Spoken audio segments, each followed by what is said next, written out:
नाम है प्रियंका और आपका स्वागत है मॉम एंड मिकी में। आज के इस वीडियो में हम बात करने वाले हैं ज़िद्दी बच्चों के बारे में। तो ये वीडियोस उन मॉमीज़ के लिए है जिनके बच्चे बेहद ही ज़िद्दी हैं, खासकर छोटे बच्चे।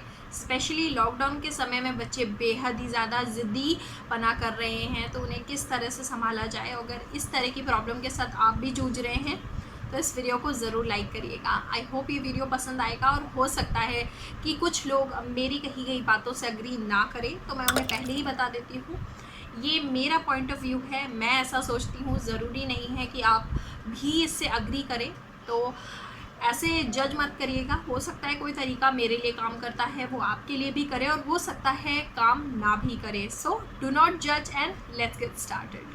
तो सबसे पहले मैं अपनी ही बात करती हूँ। मेरा बेटा 4 साल का होने वाला है इस अगस्त में, और वो ज़िद्दी भी है। तो ज़िद्दी किसने बनाया? मैंने ही बनाया। पहले तो हम बच्चों की बातों को मान लेते हैं जो कि मानने लायक नहीं होती हैं, फिर उन्हें आदत लग जाती है कि हमें पता चल जाता है उनको आपकी कमज़ोरियों के बारे में। तो आपको कभी भी अपनी कमज़ोरियों के बारे में बच्चों को पता लगने नहीं देना है।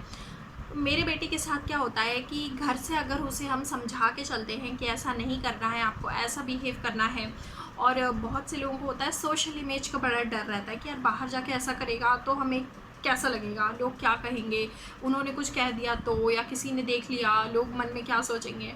तो ये डर अपने मन से बिल्कुल निकाल दीजिए। अगर आपको पता है आपका बच्चा ज़िद्दी है और बाहर जाके वो कुछ अलग ही रूप अपना लेता है, जैसे घर से बोल के चल रहा है मैं कुछ नहीं करूँगा, मैं अच्छे से बिहेव करूँगा, लेकिन पार्क या मॉल जाते ही उसका अलग ही रूप देखने के लिए मिलता है। अगर कुछ उसने कैंडी देख ली, आइसक्रीम देख ली, वो ज़िद करने लगा। और कई बच्चे ऐसे भी होते हैं कि ज़मीन पे लोट लगाने लगते हैं और ज़ोर ज़ोर से चिल्लाने लगते हैं। तो उस टाइम आपको अपना धीरज नहीं खोना है। अगर आपको पता है कि आपका बच्चा ज़िद्दी है तो आप एक ही चीज़ करना है, आपको उसकी मांग के आगे घुटने नहीं टेकने हैं। अगर आपको लगता है कि ये बेवजह की ज़िद है तो उसके आगे बिल्कुल भी नहीं झुकना है। और ऐसी सिचुएशन में आपको जो सोशल इमेज ख़राब होगी उसका डर मन में बिल्कुल भी मत रखिए। क्या होगा, जो बाहर लोग हैं वो आपको जानते भी नहीं है, अगर वो कुछ सोच भी लेंगे and they will start judging you, they don't know what is happening, they can't be in that situation. और अगर उन्होंने फेस भी करी होगी स्टिल दे विल जज।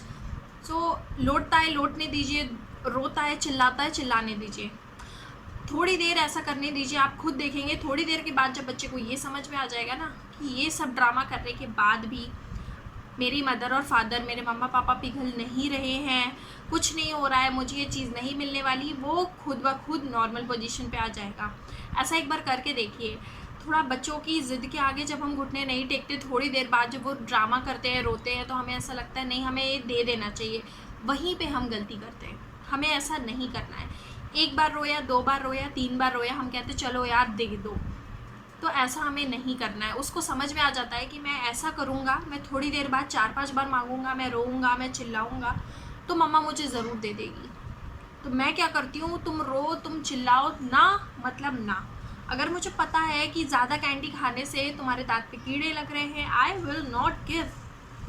You want to cry, you can cry. You want to scream, scream as much as you want. क्या होगा, गला सूख जाएगा, पानी पिला दूंगी, लेकिन चॉकलेट खाने से जो नुकसान होगा उसके बाद कितनी दिक्कत होगी। तो कुछ लोगों का ये भी एक प्रॉब्लम होता है, छोटे छोटे बच्चों को मैंने देखा है कि थूक देते हैं किसी पे भी, कुछ चीज़ फेंक के मारने लगते हैं, तो चप्पल मार दी या कुछ भी उठा के मार दिया। So this is a very bad habit, और माँ बाप इस चीज़ को इन्जॉय भी करते हैं। हाँ हाँ हाँ हाँ, कितनी मज़ेदार बात है ये तो ऐसा अगर आपका बच्चा करता है और आप खुश होते हैं कि वाह ये तो कितना मासूम है, ऐसा कर रहा है, नहीं, दिस इज़ रॉन्ग। आज वो दूसरों पे वो चीज़ फेंक रहा है या दूसरों पे थूक रहा है, और आप वहीं खड़े हो के हंस रहे हो, उसका उत्साह बुलंद कर रहे हो, आप उसे प्रोत्साहित कर रहे हो।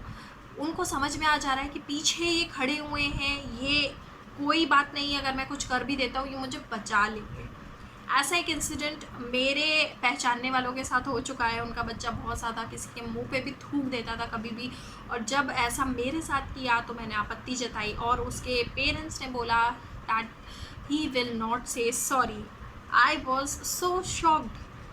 मतलब इतनी छोटी सी उम्र में बच्चों को ये पता है कि सॉरी बोलने से हमारा जो रिस्पेक्ट है वो ख़राब हो जाएगा, हमारी ईगो को हर्ट हो जाएगा। तो ये कैसे पता? ये पेरेंट्स ने ही बनाया है। अगर आप बच्चे को समझाओगे कि गलती करने पे सॉरी बोलना ज़रूरी होता है तो वो ज़रूर बोलेगा। अगर आप पीछे खड़े होके उसको पीछे से कंधा दोगे तो ये गलत बात है। कल को वो आप पे भी थूकेगा, तब क्या आप मजाक अपना इस तरह से ताली बजाएंगे? नहीं बजाएंगे, आपको गुस्सा आएगा। तो जब ये दूसरों पे कर रहा है आपको तभी रोक देना चाहिए। इसके लिए आपको थोड़ा सा स्ट्रिक्ट बनना पड़ेगा। तो ये स्ट्रिक्ट बनने में कभी कभार ऐसा होता है कि लोग आपको क्या कहते हैं, ये तो कितनी बुरी माँ है, इसके सीने में तो दिल ही नहीं है, ये तो बहुत कठोर है, ये तो अपने बच्चे को डांटती ही रहती है, ये तो अपने बच्चे को मारती ही रहती है। तो इसके बारे में भी फिक्र करने की कोई बात नहीं है। इन दी एंड कोई कितना भी कुछ बोलेगा, बच्चे ने आपके पास ही रहना है, आपको ही बच्चे को संभालना है। ये जो बातें कर रहे होते हैं, जो सजेशन दे रहे होते हैं, खासकर एक डिलीवरी होने के बाद का जो फेस होता है ना, people will give you lot of advice that you actually don't need. तो अगर आपके बच्चे को भी दूसरों पर थूकने की आदत है तो आप उसे छुड़वाने के लिए क्या कर सकते हैं? या तो उसे बाथरूम में ले जाइए, सिंक के पास खड़ा करके बोलिए यहाँ पे थूको, यही थूकने की सही जगह है, यहाँ पर थूको। या फिर उसे कहीं भी बालकनी में ले जाइए, फ्लोर पे बोलिए यहाँ थूको। क्या होगा? थोड़ी सी गंदगी होगी, पोछा मारिए, साफ़ हो जाएगा। बच्चे को चाहिए अटेंशन। वो ये काम इसीलिए कर रहा है ताकि आपको गुस्सा आए, ताकि आप उसकी तरफ ध्यान दें, ताकि आप उसकी बात माने। ये तभी होता है ना जब आप उसकी बात नहीं मानते हो, कोई ज़िद होती है जो पूरी नहीं होती है, तभी वो ऐसा काम करता है। तो आपको रिएक्ट नहीं करना है, आपको गुस्सा भी नहीं करना है, करने दीजिए। बस ये है कि किसी के फेस पे ना थूकें। मॉमीज़ कंप्लेन कर रही हैं कि लॉकडाउन के टाइम में उनके बच्चे बहुत ज़्यादा ज़िद्दी हो गए हैं, मोबाइल और टीवी के बिना एकदम नहीं रहते हैं। तो आदत किसने लगाई? मोबाइल दे के खाना खिलाने की आदत तो हमने ही लगाई। घर में और भी बहुत सारी चीज़ें होती हैं, वॉशिंग मशीन से तो नहीं खेलते, फ्रिज से भी नहीं खेलते, मोबाइल से क्यों खेलते हैं? क्योंकि जब बच्चे तंग कर रहे होते हैं ना, हमारी ये टेंडेंसी रहती है, हम मोबाइल देके कहते हैं यार थोड़ी देर के लिए तो जान छूटे, ला जान ले। तो ये नहीं करना है आपको। मोबाइल एक बहुत बुरा एडिक्शन है और अगर लग गया ना तो सिगरेट और अल्कोहल की तरह है, बहुत मुश्किल से छूटता है या तो नहीं छूटता है। तो जब बहुत ही टेंडर एज रहती है ना, आप तभी दे के छुड़ा सकते हैं। जब बच्चा थोड़ा सा समझदार होने लगता है ना, 4-5 साल और उसके बाद, तब वो नहीं समझने वाला है, तब उससे मोबाइल की जो आदत है वो छुड़ाना बेहद मुश्किल होता है।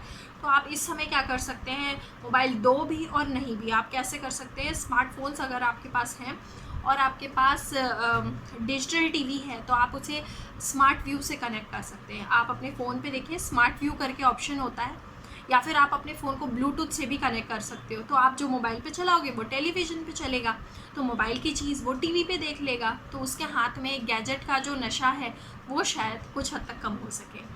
और अगर बच्चा फिर भी मोबाइल की ज़िद करता है तो आप मोबाइल में लॉक लगा दीजिए। कई बार होता है बच्चे पैटर्न देख के पीछे से शोल्डर सर्फिंग करके पैटर्न, छोटे छोटे बच्चे अपने आप फ़ोन अनलॉक कर देते हैं। तो आप 6 डिजिट के कोड लगा दीजिए फ़ोन पे। बहुत देर ट्राई करने के बाद वो खुद ही समझ जाएंगे ये चालू होने वाला नहीं है। तो मैं कभी कभी उसे कुछ भी बोल देती हूँ कि जैसे टावर नहीं आ रहा है, वीडियोस चलेंगे नहीं, मैं इंटरनेट बंद करके दे देती हूँ। अभी उसे इतना समझ में नहीं आया है कि इंटरनेट कहाँ से चालू होता है।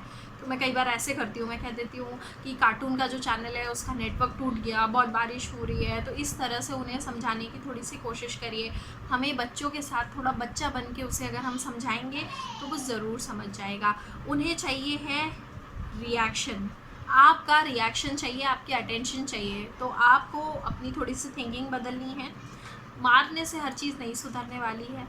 तो कई बार इस तरह की चीज़ों को आप मैनिपुलेट करके आप अपना काम निकलवा सकते हैं और बच्चों की ऐसी बुरी आदतों से उनका पीछा छुड़ा सकते हैं। That's it for today. I'll meet you in my next one. Till then, take care, stay home and stay safe.